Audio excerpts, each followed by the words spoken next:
জুলাই সনদ প্রণয়ন করেছিলাম, সেই জুলাই সনদের উপরে এই গণভোট অনুষ্ঠিত হচ্ছে এবং এই গণভোটে আমরা জাতীয় নাগরিক পার্টি এনসিপি হ্যাঁ এর পক্ষে অবস্থান নিচ্ছি এবং জনগণকে আমরা হ্যাঁ এর পক্ষে আহ্বান জানাচ্ছি। আমরা বলছি যদি আমাদেরকে পছন্দ না হয়, যদি আমাদেরকে ভোট আপনারা নাও দেন, কিন্তু অ্যাটলিস্ট হ্যাঁ এর পক্ষে আপনারা ভোট দিবেন। দল মত নির্বিশেষে আমাদের প্রত্যেকের দায়িত্ব এই হ্যাঁ এর পক্ষে ভোট দেওয়া, কারণ হ্যাঁ এর পক্ষে ভোট দিলে সংস্কার প্রক্রিয়া আগাবে, জুলাই সনদ বাস্তবায়ন হবে। গণ অভ্যুত্থানের পরে আমরা যেই ফ্যাসিবাদী স্বৈরতান্ত্রিক ব্যবস্থা সিস্টেমের পরিবর্তন করতে চেয়েছিলাম, সেইটা কিছুটা হলেও পরিবর্তন হবে।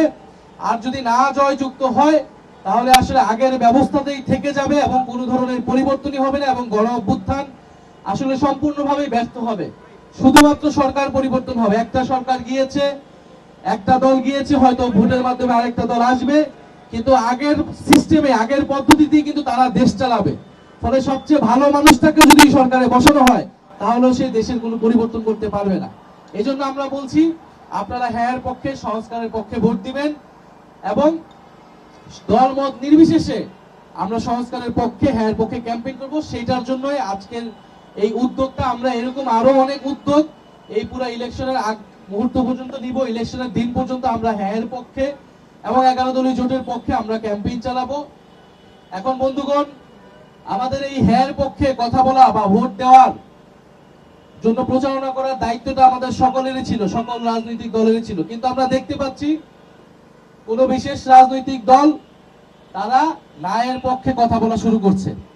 তারা ইনিয়ে বিনিয়ে নানাভাবে ন্যায়ের পক্ষে, মানুষ যাতে ন্যায়ের পক্ষে ভোট দেয়, তাদের কর্মীরা যাতে ন্যায়ের পক্ষে ভোট দেয়, সেটার জন্য প্রচারণা করার চেষ্টা করছে। তারা প্রথমে বলল যে সরকার নিরপেক্ষ থাকতে হবে, সরকার হ্যাঁ পক্ষে কথা বলতে পারবে না। এই বিশেষ দলই যখন সংস্কার কমিশন হয়েছিল তখন তারা বলেছিল এই সরকার কেন সংস্কার করবে, গণ অভ্যুত্থানের পরে কোনো সংস্কারেরই প্রয়োজন নাই তারা বলেছিল। কিন্তু আমরা বলেছিলাম সংস্কার করতে হবে, সংস্কারই গণ অভ্যুত্থানের প্রধান এজেন্ডা, বিচার সংস্কার। ফলে এখন তারা ন্যায়ের পক্ষে পরোক্ষভাবে বলার চেষ্টা করছেন। আমরা বলবো এই ভুলটি করার চেষ্টা করবেন না। যদি ন্যায়ের পক্ষে চলে যান তাহলে জনগণের বিপক্ষে আপনারা চলে যাবেন এবং ন্যায়ের পক্ষে যারা থাকবে তারা নির্বাচনও জয়ী হতে পারবে না বলে আমরা বিশ্বাস করি। হ্যাঁ, আপনাকে নির্বাচনে জয়ী হতে হলে অবশ্যই হ্যাঁ পক্ষে থাকতে হবে, সংস্কারের পক্ষে থাকতে হবে এবং যারা ন্যায়ের পক্ষে থাকতে চায়, ন্যায়ের পক্ষে ক্যাম্পেইন করতেছে, তারা আসলে কি বার্তা দিতে চায় এটা আমাদের কাছে স্পষ্ট না।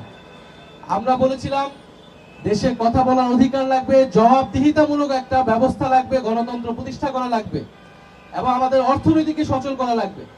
তারা এখন বিভিন্ন কার্ড দেওয়ার কথা বলতেছে, তারা ফ্যামিলি কার্ড দিবে, কৃষক কার্ড দিবে, কিন্তু এই কার্ডের বিনিময়ে যে তারা টাকা দেবে, এই টাকাটা কোত্থেকে আসবে সেটা কিন্তু তারা বলতেছে না। অর্থাৎ তারা শুধু খরচ কোথায় করবে সেটা বলতেছে, কিভাবে ইনকামটা হবে, কিভাবে এই আয়টা হবে সেটা কিন্তু তারা বলতেছে না। ফলে দেখা যাবে এই কার্ড দিতে গিয়ে তারা আবার ভ্যাট বাড়াইতে হবে তাদেরকে এবং দেশের জনগণের উপর আবার চাপ পড়বে। অথবা এই কার্ড শুধুমাত্র দলীয় লোকেরাই পাবে, সাধারণ মানুষ পাবে না।